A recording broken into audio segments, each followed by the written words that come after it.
Roar! Ew.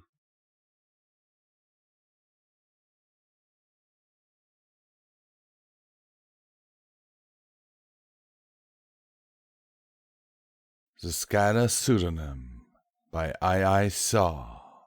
Chapter 9. Making New Friends. Bind their wings, hobble them, and dump them in the hold! Skyla ordered after she had gotten tired of blustering insults and general uncooperativeness. About 5 minutes from the moment her hoofs touched the desert. I am Baron Ironhoof, Imperial Governor to the Western Territories! The big Earth pony shouted indignantly. You will keep me in quarters befitting my station until my ransom is paid! Gag that one, Skyla said. Cream Puff, take a boarding pike and keep watch over them. If it looks like there's any chance of one getting loose, yell for help. If one of them does get loose, pin him to the deck, Baron or not. Cream Puff swallowed hard but saluted her and said, Aye, Captain. I kept out of sight, even though the Pegasi had gotten a brief glimpse of me earlier. Whatever they had against alicorns might work in our favor, but we needed to be clever about getting information out of them to make sure we weren't fed a pack of lies. I settled Swiftwing into the second mate's berth with a splint on his broken wing. I treated him with several spells and a dose of zebra potion, with the promise of a more prolonged session of healing after we'd gotten clear of the area. I'm sorry I can't use the more powerful spells I know, I told him. I'm afraid you're going to be off that wing for at least a week. That's alright, Miss Nightshade, he replied. I'm just glad. He was interrupted by Skyla entering the cabin. How are you feeling, Swift? Hardly hurts at all, Captain, really. Good. She leaned over and examined his splint. That was very brave of you, Swiftwing. She turned her head and gave him a rather lingering kiss on the side of his muzzle. Thank you. She might as well have hit him over the head with the dropstone for all the sense I got out of him after that. I left the job of getting us back to Palo Verde to Skyla and went back to my cabin, where I studied the Baron's broken gun while I cast healing spells on my own wing. The gun was powered by a crystal about the size of a hen's egg, and the matrix was not overly complex. A simple mechanism closed the contact between the crystal's setting and the waveguide for about a second with each pull of the trigger. The matrix was designed to focus the mana into a tight, hot beam. Nothing fancy, but nearly 4 times as powerful as an average Unicorn Guard's magical strike, and quite deadly at close range. The gem held enough of a charge for at least 6 shots. I wished that I had been able to get a look at one of those crystals powering the airship's guns. It would have given me a good idea of their general capacity, and that was something that I was afraid we would need in the future. Judging by the force of the explosion of the broken crystal in the forward gun pod, my rough estimate was between 5 and 10 shots.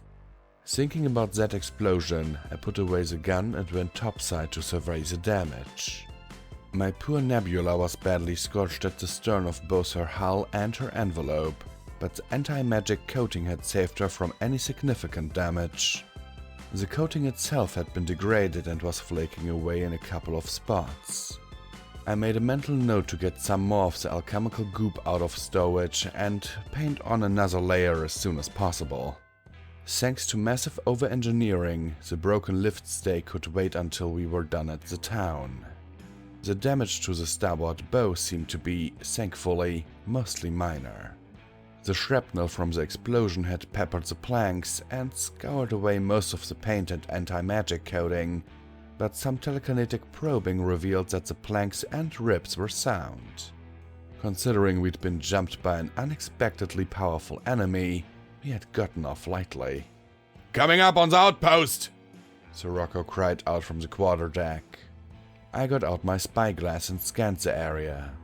There were a score of Earth ponies setting up big wooden shields around the buildings and wreckage of the tower. They had set up several tripod-mounted magical guns, as well as smaller hoof-held versions, and the now bandaged and splintered ponies had been pulled out of the rubble were operating most of the stationary weapons. I snapped my spyglass shut and trotted back to the quarterdeck, calling out to Skyla. "Captain, may I borrow one of your prisoners for a while?" I'm not sure whether the governor was well liked by his troops or they were just wiser than the average group of soldiers, but in any case, they didn't fire on us as we eased up to the ground of the outpost with the Baron tied to the bowsprit. He ordered them to surrender and to cooperate with us, but we herded them into the barracks and nailed the doors and window shutters closed, just to be on the safe side. We collected the guns and hoisted them aboard Nebula before we broke into the warehouse. Now, I think I need to make a moment to justify our behavior, both on that occasion and afterwards. An equestrian pony witnessing the resupply activities, 1, might be forgiven for failing to grasp the ethical niceties of the situation. 1. Oh, alright, looting. A pirate is an airborne or nautical thief who pursues her profession solely as a means to self-enrichment. A privateer engages in nearly identical activities, but under the auspice of a government in time of conflict. The former is a criminal, the latter a legal agent of one of the combatant nations. And that is why I had taken the time to draw up a formal declaration of war before attacking the Empire's outpost. I even had Sirocco look through a couple of books we'd gotten to make sure that the document was dated correctly according to local usage, though I didn't tell him what I wanted the information for. Skyla frowned down at the document when I presented it to her for her signature. "Are you sure this is necessary, Twilight? You want me to use my real name on this?" "It won't be legal unless you do," I explained. "But I'm declaring war in the name of the Crystal Empire. How can that be legal?" "Your mother and father aren't available. You are the highest-ranking Imperial Royal on this world. Why can't you do it?" I sighed. "You are in charge." "But look, it's just a technicality. It doesn't mean we will actually get involved in an interdimensional war. You see, we don't know enough about this world to trust whatever they have in the way of the postal service to deliver this declaration, so we will have to hang on to it until we can guarantee the Emperor will receive it. Now, the likelihood of us meeting him personally is vanishingly small, so we'll just file this away as a little bit of insurance in case of legal complications." Skyla tilted her head and raised an eyebrow at me. "You've done this before, haven't you?" How many times have you done this?" Off hoof, I didn't really know. "Quite a few times, actually," I muttered. "I'm technically a queen, so, well, it's convenient to sometimes." 2. It can also be a gigantic pain in the rump. Twilight Town once fought and won a war that none of its citizens were even aware of. When an unexpected delegation of giraffes, offering an official surrender and asking for reconstruction money, arrived in town, Buzzy took it in her stride, but she was a bit cross with me for months afterward. Skyla frowned and tapped a hoof on the chart table. "Well, if it's worked for you so many times before..." She floated over a quill and inkwell and signed the document. I had a bizarre moment when, for some inexplicable reason, I pictured pasting the declaration into one of my scrapbooks next to Flurry's baby pictures. At any rate, that document, and a letter of marque to authorize Nebula's activities during the conflict, made our attack and acquisition of supplies perfectly legal, according to the majority of sensible international treaties. The inhabitants of Palo Verde had gotten a good look at us as we toppled the outpost tower, and the fireball that rose from the desert when the airship Ironhoof 3 crashed would have been spectacular, even leagues away. So the townsfolk weren't all that welcoming as we maneuvered to a position above the town square. In fact, they had barricaded themselves inside their shops and homes, and the streets were completely deserted. 3. Yes, I confirmed that the Baron had named his ship after himself. Who does that? It might be great fodder for a comedy act, e.g. the uncertainty concerning which big flaming gas bag one was speaking of, but it would be bound to cause a lot of inconvenient confusion in practice. Palo Verde was a charming little town with mostly 1- and 2-story flat-roofed adobe buildings surrounding an arcaded plaza. There was a large tiled fountain in the center surrounded by healthy shade trees. The plaza itself was paved with natural stone slabs, which was very convenient for us. The sound of gold coins hitting them from a height made quite a noise. Doors and shutters creaked open by a narrow amount, just enough for the good folk of the town to visually confirm that their ears had not deceived them. The rush started an instant later. When the plaza was packed side to side, Captain Skyla, her wings once again hidden beneath her greatcoat, stepped to the rail and spoke to the crowd. "Good people of Palo Verde! I am Captain Skyla Windsong of the pirate ship Nebula and the Free Company of Friends." The townsfolk looked up with varying degrees of wariness, and Skylar scattered another bucket full of gold by the way of reassurance. "What the Empire has taken, I return to you." The chest marked Texas had probably been a collection from most of the territory rather than just Palo Verde, but most wealth redistribution schemes are fundamentally flawed in some way, so we were in good, or at least typical, company. While Skyla gave a stirring, if deliberately vague speech, I scanned the crowd from a half-open port on the crew deck. Most of the people were burros, mules and earth ponies, but there were a dozen or so unicorns as well. The only Pegasi were a pair that stood on either side of a frowning earth pony on the roof of one of the buildings that faced the square. They had crossbows slung across their barrels. I examined them and the building they stood on more closely. There was a big wooden sign that bore the same symbol that had been on Ironhoof's side. The airship, not the pony. "The Free Company of Friends holds that all ponies are equal and all people of any stripes and equal with ponies. Our crews have all the tribes among them and we rise by merit alone." That caused quite a stir, and the earth pony with the Pegasi bodyguards bared his teeth and said something to them I couldn't make out above the general noise of the crowd. "You have seen what we can do today," Skyla continued. "When our fleet returns from the west, 4, you will see even more. The people of this land will be free once again." She gestured grandly with a sweep of her foreleg, and lance and puff up the text chest, spilling the last of the gold into the eager hoofs below. 4. A deliberate misdirection, of course. "Wait! Wait!" some pony cried out from below. It took me a second to pick out the pony who had yelled at us. She was a buttercup yellow unicorn with a white mane towards the back of the crowd, rearing and waving her forelegs to catch our attention. "Take me with you!" she screamed. "Please!"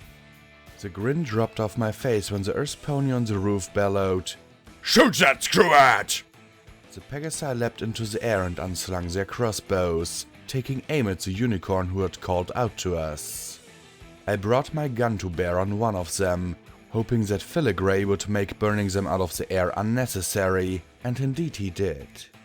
The deep whoomp of the net launcher shook the deck and the weighted bundle of unfurling mesh smacked both the Pegasi out of the air. The net launcher was designed to work at a height that would allow time for the parachute attached to the net to open and soften the landing of the captured Pegasi. We were well below that altitude. The chute had just enough time to stream out into a festive-looking bit of red and white claws before the two tangled ponies crashed through a wooden awning over a balcony and landed in a groaning heap. To register my disapproval, I swung the barrel of my gun to the building where the foul-mouthed earth pony who had ordered the outright murder stood, gaping. I did not shoot him dead. I put a blaster on the parapet in front of him. The splatter from the shot and the fragments of a dope shrapnel may have well done some damage, and falling backwards down the hatch into the roof probably did him no good, but that was purely incidental. Any pony else want to use that word? I growled out of the port, leaning forward just enough to let my horn show. The general murmur of the crowd included no clear insults, and I settled back, reaching out with my telekinesis for the yellow unicorn. She was light enough that I probably could have lifted her aboard by myself, but we had arranged to work in tandem, so Skyla's magic joined mine almost immediately, and the mare floated up and over the rail in moments. Anyone else want to join my crew? Skyla asked, putting a hoof on the rail and tossing her head in a rakish manner. Even Earth ponies are welcome. Isn't that right, Lance? Stalwart Lance snapped her a salute. Right indeed, Captain. Theater. One of the unicorns glanced around nervously, but eventually sighed and hung his head. Very well, then, Skyla said with another carefree toss of her head that sent her mane rippling. We go now, but look to the west for our return. That was Sirocco's cue, and he rang the engines to half ahead, slowly turning Nebula above the square to display the huge Jolly Roger flying at her stern, and pointed her nose west. It wasn't a minute later when I heard the clatter of galloping hoofs behind us. Skyla looked over the stern rail, then called out to me. We've got another one, Miss Nightshade. It needed the both of us to lift the big jack mule aboard. He probably weighed twice what the unicorn mare did. Oh, He gasped as his hoofs came down on the deck. thank ya kindly. I didn't want to go get stomped to death back in Zocalo, so I held my tongue until I could get clear of the crowd. I didn't think I was gonna make it there for a... Holy spirits, what in the seven hells are you? This one is a Kirin. Ao said calmly. This one is from a land very far from here. As the captain said, all are welcome aboard her ship. She did not smile, not even a little bit. Even mules. The poor guy's ears were flopping all over the place. Glancing around, he caught sight of me, which, even though I was wearing a light cloak over my wings, did nothing to help restore his calm. Oh, what have I gotten myself into? He moaned. Please, Skyla said softly. you won't be harmed. If you change your mind, we will set you down on the road outside of town. But won't you have a meal with us first? The young unicorn who joined us has gone below to meet the rest of the crew ponies and to eat some supper. Do you know her? That settled him a bit. Daisy? Oh, yeah, I know her to say hello to anyways. Nice little filly. Thanks for not letting El Jeffy shoot her, by the way. Our pleasure, I assure you, Skyla said, smiling. And what is your name? Oh, The mule's ears dropped. well, my given name, what they call me, is Barrow. That means mad. I said, translating for Skyla. The mule cleared his throat. Yes, ma'am, that it does. My grandpappy hung it on me. Sort of joke, I guess. You're starting a new life, so you'll need a new name. I said through my teeth, barely able to contain my fury. What shall we enter into the logbook? He looked up at me, obviously thinking that I was also playing some sort of cruel joke on him. Is that right, ma'am? He looked to Skyla for confirmation. Absolutely. You are free to choose any name you like. Skyla cocked her head and thought for a second. The crew will likely shorten it for you, so choose carefully, she advised. A slow grin spread across his face as he began to believe we were telling the truth. Well, I always did fancy the name Star. Would that be alright, ma'am? I almost bit my lip before I remembered what my teeth would do to it. An auspicious name, this one believes. Out to the rescue! That would be fine, Star, Skyla said, and her smile could easily have been taken for a kind one. Now, you must address me as Captain Skyla or just Captain. This is Miss Nightshade, our first mate and sailing master, and this... The officers joined the crew for the evening meal, and we all got to know our new members a bit better. Skyla and I still kept our concealing clothing on. We thought there were enough shocks to fill the day as it was. Time enough to reveal the full extent of our alien nature on the morrow. Filigree showed them how to rig their hammocks when dinner was cleared away and the tables stowed. Both seemed nervous but hopeful, and I eagerly anticipated getting to know them over the coming days. I took the night watch, as usual, and wasn't surprised to see our new recruits walking the waste together, looking out over the moonlit desert and talking. Their lives had been dramatically changed in a matter of moments, and the only familiar things left were each other. I thought I could guess the general content of their conversation, but an unexpected outburst from Daisy proved me wrong. What? She cried out in dismay. But I like my name!